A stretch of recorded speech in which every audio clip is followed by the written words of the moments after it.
Orang yang belum kahwin lagi lah yang nak kahwin, yang pertama, awak jangan sebut saya tak nak kahwin sampai bila-bila, saya nak membujang sampai tua, saya nak solo. Jangan sebut.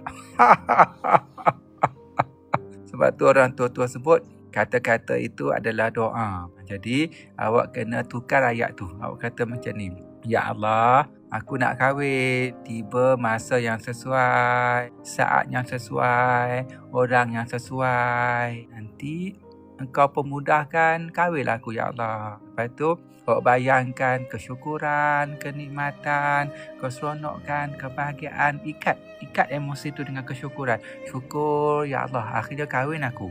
Syukur, Ya Allah, akhirnya jumpa dengan orang yang baik, yang sayang. Lepas tu senyum seorang-seorang, malu seorang-seorang. Itu dipanggil teknik anchoring, buka pintu hati. Sebab ingat satu benda, Allah ini bersama dengan persangkaan kita.